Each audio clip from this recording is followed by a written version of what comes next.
Los bandidos de Río Frío. Parte 1.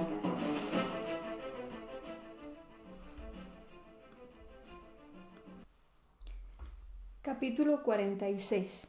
La cabeza hirsuta. Cecilia, como todas las mujeres y a su edad, que no era ya una niña, sino una mujer en pleno desarrollo de su robustez y de su belleza, sentía la fuerte necesidad de la compañía de un hombre. Las mujeres livianas lo toman donde lo encuentran, y las honradas y castas por naturaleza o por educación buscan un marido, y si tardan en encontrarlo, se casan con el primero que se les presenta, sin ver pelo ni tamaño. Así salen algunos matrimonios.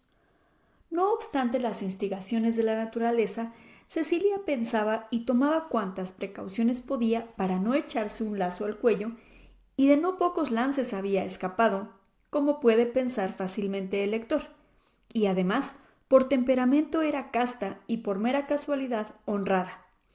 El afán de vestirse bien y de cuidar y calzar sus pies era para darse gusto a sí misma, empleando el fruto de su trabajo en este lujo, y no para despertar tentaciones, excitar ni atraerse perseguidores. De gustar, gustaba naturalmente a los viejos magistrados de la Corte de Justicia que la conocían, a los licenciados de San Ángel que le vendían la fruta de sus huertas, al severo doctor don Pedro Martín de Olañeta, que no faltaba a comprar él mismo sus melones y sandías, y sobre todo tenía loco a San Justo, que al fin perdió por ella su empleo y fue destituido del alto cargo de portero de la logia yorquina. Pero ella en nadie se había fijado, y mucho menos en los pretendientes cuyas cartas hemos leído en los capítulos anteriores. Dos personas, sin embargo, paseaban por la cabeza de Cecilia, y eran el licenciado Lamparilla y Evaristo. Al licenciado le debía favores que por repetidos ya no se podían contar. Además, le simpatizaba mucho, casi lo quería, y más de una vez se vio tentada a dejarse acariciar de él y de corresponderle con un beso, pero se contenía, pensando en la desigualdad de condiciones. Si Lamparilla se casaba con ella, estaba segura de que antes de un año, y perdidas las primeras ilusiones, la abandonaría instigado por sus mismos amigos y por las muchas relaciones de gente decente que tenía en México, que además no solo no la podía lucir, pero ni aun llevarla una vez a misa a catedral. ¿Qué haría sola todo el día en su casa, abandonando su puesto de fruta, sus dos Marías, su trajinera, su casa de Chalco, todo por un hombre que tendría que concluir por despreciarla? Locura, ni pensar en esto. Entonces volvía hacia Evaristo.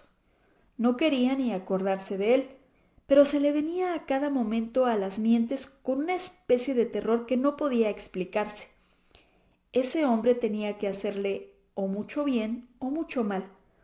Lo arrojaba, por decirlo así, de su pensamiento y volvía a entrar cuando ella menos lo deseaba.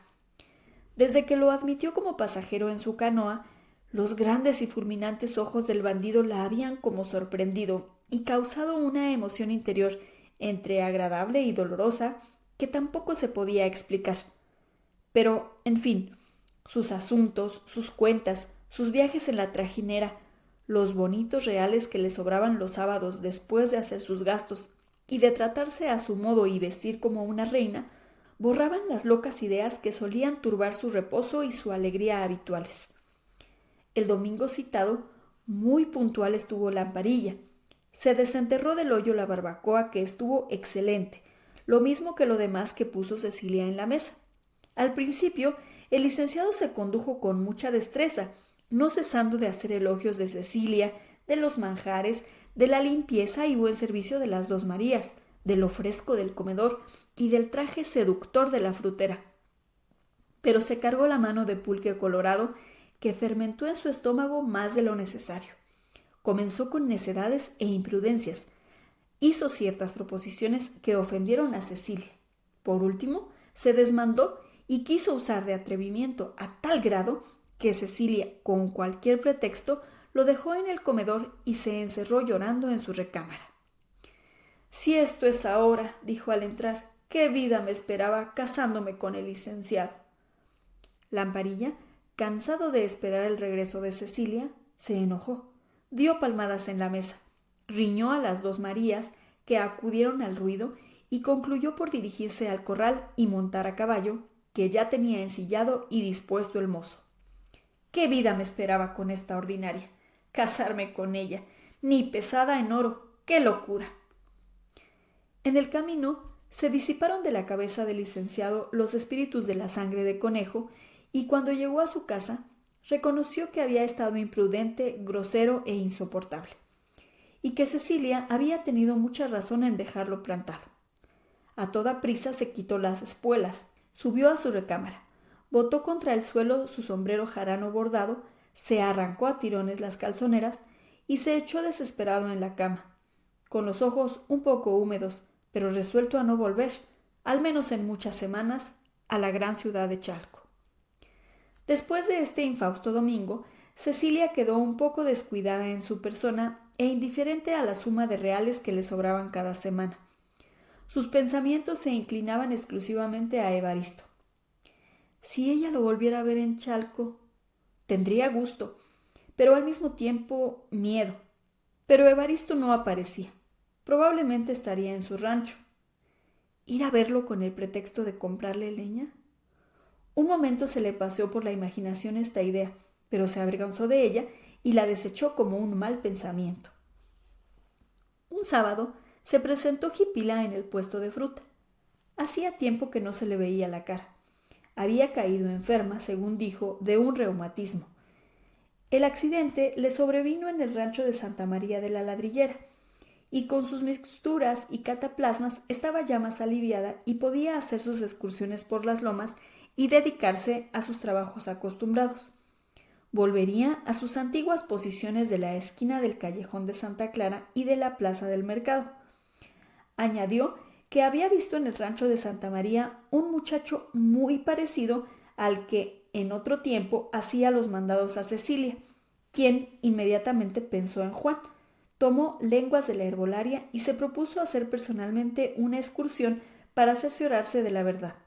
La herbolaria la proveyó de hierbas y de raíces frescas y aromáticas, y Cecilia, contentísima con esto y con la noticia relativa a Juan, pagó generosamente a la muchacha, le regaló fruta y se decidió a marcharse por la noche a Chalco para olvidar sus penas, disfrutar de un buen domingo, darse su baño de aromas y almorzar tranquilamente con las dos Marías.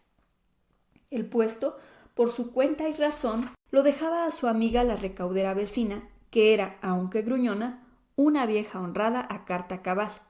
El viaje fue sin incidente alguno, y temprano entraba Cecilia con sus dos Marías al viejo caserón. Acabado el aseo del patio y el saludo y la plática con las golondrinas, que eran ya las mejores amigas de Cecilia, ella, con una de las Marías, entró a su habitación a disponer el baño y la otra a la cocina a preparar el almuerzo. Se desnudó, entró despacio en el agua humeante con las infusiones hirvientes y aromáticas, y al ponerse en pie, después de media hora de delicia, para llenarse su torneado cuerpo de espuma de jabón, creyó observar por entre los pliegues de la cortina la misma cabeza hirsuta que tanta sorpresa causó al licenciado. Pero pronto desapareció y juzgó que era una ilusión producida por el recuerdo del sabroso almuerzo en que Lamparilla fue tan tierno a la vez que juicioso, sin que se hubiese permitido las llanezas que la habían disgustado y puesto tan de mal talante que el licenciado no había vuelto a asomar las narices por Chalco.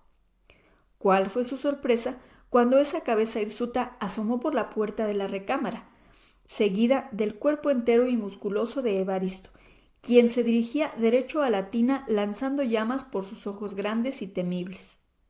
Cecilia lanzó un grito desgarrador como si hubiese recibido una puñalada, y por un instinto de pudor que aún existe en las mujeres más descocadas, se hundió en la tina hasta el cuello, y como Evaristo avanzaba, se repuso inmediatamente, y a la sorpresa siguió la cólera y la indignación. ¡Atrevido! ¡Indecente! ¡Fuera de aquí! ¿Con qué motivo se viene a meter hasta mi recámara? Hoy mismo lo voy a denunciar al prefecto como ladrón y como un arrastrado. ¡Fuera! Y como Evaristo no retrocedía, llenó de agua la jícara que tenía en la tina y se la lanzó con fuerza a la cara, dejándolo por un momento atontado y ciego.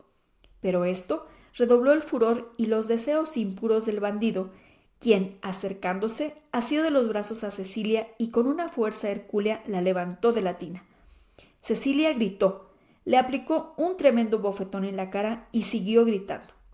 Las dos Marías, fuertes y medio salvajes, mirando a su ama siendo atacada de una manera tan villana, cogieron las ollas con restos de las aguas aromáticas y las quebraron en la cabeza de Evaristo, apoderándose de él, y con una fuerza de indias trabajadoras y bien alimentadas lo sacaron casi arrastrando y lo pusieron en la puerta de la calle, dándole de patadas y manazos hasta que se cansaron. Cerraron la puerta con dobles trancas y volvieron a donde estaba su ama, quien ya se había echado encima su camisa y su rebozo, y estaba descolorida y temblando de cólera. Desagradable como fue este lance, aprovechó de pronto a Cecilia, pues en vez de ciertas ideas y ciertas ilusiones amorosas, concibió un odio y un horror profundos por el atrevido que había ido a violar su santuario, como ella llamaba a su recámara, donde tenía por guarda y defensor al señor del Sacro Monte. En cuanto a Evaristo, con la cabeza rota y enredados en sus espesos cabellos los fragmentos de las ollas, empapado de la cabeza a los pies, con la chaqueta y camisa desgarradas y con la figura surcada por los arañazos de las dos Marías, se encontró en medio de la calle sin sombrero y sin saber cómo podría ir hasta el cuarto que tenía en el mesón sin llamar la atención. Afortunadamente, no había alma en la calle y pudo retirarse al callejón de don Antero, donde lo mejor que pudo reparó el desorden de sus vestidos y se limpió la sangre de las descalabraduras que mezclada con agua corría por sus carrillos y por su cuello. Cuando pasó la primera impresión y la sorpresa, pues él a su vez había sido sorprendido de tan vigorosa defensa que no esperaba, sintió que el infierno entero se había metido dentro de su corazón. Él, que había peleado con Casilda, que había matado a Tules, que había fabricado una maravillosa almohadilla que admiró y compró la condesita de Saus, él, que había luchado con los alacranes. Verse humillado y aporreado por dos indias salvajes y despreciado y ofendido por Cecilia, que le había impreso sus nudillos en la cara como una prensa. ¡Qué vergüenza! Lo primero que pensó fue ir a su cuarto, tomar sus armas, volver con ellas y asesinar a Cecilia y a las dos Marías, y presentarse después a la justicia, declarar su crimen y pedir que lo condenasen a muerte. Con estas ideas salió del callejón de don Antero y andando pegado a las paredes y fingiendo que acababa de salir de un zaguán cuando encontraba gentes, y como si fuera del rumbo, atravesó la ciudad, alcanzó por fin el mesón y entró en su cuarto. «No», dijo echándose en el banco de ladrillo que hacía las veces de cama. ¡Qué bruto! ¿Entregarme y perderme en balde? ¿Y que esta maldita mujer se quedara riendo? Sería la última de las jugadas que me haría el diablo. Matarla, robarla, que ha de ser muy rica, y yo sabré al fin dónde tiene su dinero. Martirizarla, cortarle los pechos con las tijeras, hacer dibujos con un cortaplumas en sus pantorrillas, arrancarle con todo y casco las mechas de cabello, recortarle las orejas, y la misma suerte a las indias condenadas y al licenciado que protege a esa canalla. Pero todo esto será a su tiempo, cuando llegue la ocasión que yo prepararé, aunque pasen años, sin que arriesgue mi seguridad ni mi vida. No saben lo que han hecho esas indias con golpear a Evaristo el tornero. Estos propósitos y otros más terribles que el lector de mundo y de experiencia podrá maliciar, pero que no son escritos ni por el insigne Solá, calmaron la rabia de Evaristo y entró en otro género de cobardes consideraciones. ¿Iría Cecilia a quejarse del ultraje hecho a su casa y a su persona? ¿Qué contestaría contra el testimonio de las dos Marías y con las señales visibles que tenía en la cara?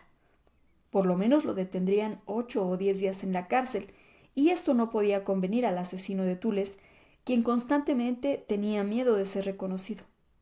¿Marcharía Cecilia a México a contar la aventura al licenciado Lamparilla y vendría a perseguirlo al rancho, a hacerle perder por lo menos la confianza del administrador de la Blanca y a echar por tierra sus planes futuros de robo y de venganza?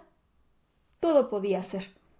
Reconoció que su imprudencia al asaltar la casa de Cecilia lo había puesto en un grave peligro. Era necesario huir, y pronto. Mandó comprar un sombrero cualquiera con el mozo del mesón, ensilló su caballo, pagó lo que había hecho de gasto y al galope salió de Chalco como si lo persiguieran, y siguió así hasta que muy entrada la noche llegó al rancho. Al día siguiente dijo a Hilario que iba a buscar ganado por las haciendas, que no volvería en 1 o 2 semanas, y pasando por las orillas de Texcoco, tomó el rumbo de Pachuca. Este lance fijó definitivamente la carrera y el destino de Evaristo. Cuando salió del mesón y se dirigió a la casa de Cecilia, tenía el propósito de entrar pacíficamente de visita, de tratarla con todo cariño y respeto, de manifestarle que era ya un hombre bien establecido en un rancho, que las siembras progresaban, que con los esquilmos de carbón y leña se obtendría en el año siguiente una renta muy regular, y que proponiéndose vivir como un hombre arreglado y gozando de la protección del administrador de la Blanca, lo único que le faltaba era establecerse para de una vez en los rumbos de Chalco y de Texcoco, y casarse con una mujer quien, al mismo tiempo que lo quisiese, trabajase con él para llegar a tener una fortuna quizá mayor que la que poseían muchos de los que pasaban por ricos y dominaban los pueblos de las cercanías. Llegaba Evaristo hasta el grado de rogarle de rodillas a Cecilia y de hacerle promesas de todo género, que lo experimentara 1 año, 2 años, y que si veía que era hombre cabal y que le convenía, entonces se casarían.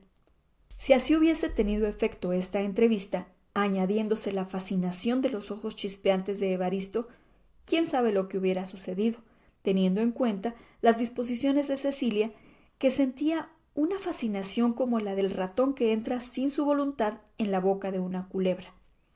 Pero el destino, que precede o determina las acciones de los mortales, dispuso las cosas de otro modo. Cuando Evaristo estuvo cerca del caserón, que conocía a palmos, en vez de llamar a la puerta del zaguán, se fue por la parte donde estaba la ventana de la recámara de Cecilia. Simple curiosidad, sin sospechar siquiera que en esos momentos estuviese la diosa bañándose. Espió por una mínima rayita que dejaba descubrir la cortina, bien plegada y arreglada de intento por una de las Marías. Pero fue lo bastante. Inflamado y casi frenético, se fue a la puerta, la encontró entornada y se coló hasta la misma recámara, donde pasó la escena que apenas hemos podido bosquejar. En cuanto a Cecilia, robusta y fuerte como era su constitución, no pudo resistir a este pesar, que era el mayor que hasta entonces había sufrido, y cayó en cama con una especie de fiebre nerviosa. Lamparilla, que no podía separar de la imaginación a Cecilia y que la veía en la calle, en los oficios de los escribanos, en la casa de los jueces, en el teatro principal, en los autos que examinaba y hasta en la taza de caldo con chilito verde y aguacate que tomaba a la hora de comer. Se decidió a ir a la plaza del mercado, donde supo por la vecina que había quedado encargada del puesto de fruta que Cecilia había tenido un grave cuidado en Chalco y que estaba enferma en cama. Lamparilla, quien tenía una cita con su condiscípulo Bedoya, otra con don Pedro Martín y otras 2 o 3 con periodistas y varias personas, todo lo dejó y montó a caballo con su par de mozos armados y voló a Chalco, arrepentido y contrito, a echarse a los pies de su adorada, a pedirle perdón y a darle de una manera decisiva y formal palabra de casamiento. Cuando el licenciado entró a la recámara de Cecilia, la encontró ya levantada, cerrando con una curiosa randa un gran camisón de Bretaña que destinaba para dormir en el tiempo de calor, pues decía que como estaba tan gorda y robusta, no podía aguantar las sábanas ni tampoco quedarse toda la noche desnuda, pues en las madrugadas siempre hacía su fresco. Esta conversación afable y natural, y como si nada hubiese antes pasado de desagradable, volvió el alma al enamorado licenciado y lo predispuso a la chanza y a la confianza, lo que distrajo y divirtió a Cecilia, aburrida de 3 semanas de ociosidad y de encierro. Se le conocía que había sufrido, pues que marcadas ojeras daban más realce a lo alegre y parlero de sus ojos, y que estaba mejor sin las encendidas rosas que siempre se veían en sus lisos carrillos. Por más esfuerzos que hizo el licenciado, no pudo lograr que nada de verdad le contase Cecilia, que se había mojado los pies en el embarcadero, que había hecho muchas fuerzas para arrastrar una canoa para hacerla entrar en el corral, que había comido una longaniza que no estaba bien frita, en fin, cualquier cosa, pretextos, pero ni sombra de lo que había pasado. Cecilia consideró que lo mejor era callar absolutamente y así lo había encargado a las dos Marías, que como indias guardaban un secreto como en una tumba. Pero Lamparilla, por instinto, adivinó la verdad. Algo te ha pasado con ese bandido que te espía. Ya te he dicho que desde que lo vi en la canoa se me sentó en la boca del estómago. Cuéntame, dime la verdad. Nada, absolutamente nada, señor licenciado. Ni qué tenía que pasar. Si ha espiado, nada habrá visto, pues puede usted registrar las cortinas nuevas que he puesto en la ventana. Nada se ve, y puede, cuando salga a la calle, hacer la experiencia. El licenciado insistió. Cecilia negó, y así lucharon largo rato, hasta que Lamparilla dijo colérico: Pues bien, sea o no sea lo que me malicio, estoy resuelto a informarme en qué situación está el rancho y a personarme con ese hombre y matarlo o denunciarlo, o hacerle algo, porque ya me tiene aburrido, y ya verá que soy tan hombre como él. No hará usted tal, señor licenciado, ni se expondrá si en algo me aprecia. Se armaría un escándalo, saldré a bailar, todo el pueblo dirá que yo tengo amores con usted y con ese hombre, y tal vez lo matará usted, porque parece atrevido, y sus ojos no dicen nada bueno. En fin, que me arruinará usted, y me quitará mi modo de vivir aquí y en México, y todo por haber sido buena con usted, y por haberle convidado a almorzar mis malos guisos y mi barbacoa. Dices bien, Cecilia, le contestó Lamparilla, pero júrame que no tienes amores con ese maldito. Horror me da, señor licenciado, le contestó Cecilia con mucha naturalidad. Y en caso de amores, ¿qué comparación tiene usted con él? Cecilia estrechó las manos que tenía caídas y flojas sobre su pierna el licenciado, con lo que éste se calmó, y si no subió al quinto cielo, sí estaba muy cerca del primero. Se despidió de Cecilia y regresó a México sin haber dado todavía su palabra formal de casamiento, desconfiado, receloso y convencido de que algo había pasado entre Cecilia y el detestable pasajero que naufragó con ellos en la canoa. Y la verdad es también que la amenaza que profirió fue obra de la cólera y de los celos, pero que tenía un miedo cerval a Evaristo y que por nada del mundo se habría presentado en el rancho de los Coyotes ni aun acompañado de 8 mozos armados hasta los dientes. En cuanto a Cecilia, quedó no solo reconciliada, sino muy inclinada para el licenciado, y le pasó por la cabeza que podía tal vez casarse con él. Ella vendería sus canoas, conservaría el puesto de fruta bajo la dirección de sus dos Marías, y con el dinero que tenía guardado, donde solo ella sabía, y algo que tendría el licenciado, podrían comprar o arrendar una hacienda por Querétaro u otro rumbo muy distante, para quitarse de la zozobra que le causaba el pasajero, que en mala hora admitió en su trajinera. Pero de pronto lo que tenía que hacer en cuanto volviera a la plaza era ir, en compañía misma de Jipila, a averiguar al rancho de Santa María de la Ladrillera si el muchacho que se hallaba allí era el mismo Marcos que había estado a su servicio, y a quien quería como a un hijo. Con estas ilusiones volvieron los subidos colores a sus mejillas, desaparecieron las ojeras que cercaban sus ojos y continuó, sonriendo, acariciando la randa del fresco camisón de Bretaña con que debía dormir en la estación de calor. Si la narración te agradó, no olvides dar clic en me gusta para no perderte nada de lo que subo.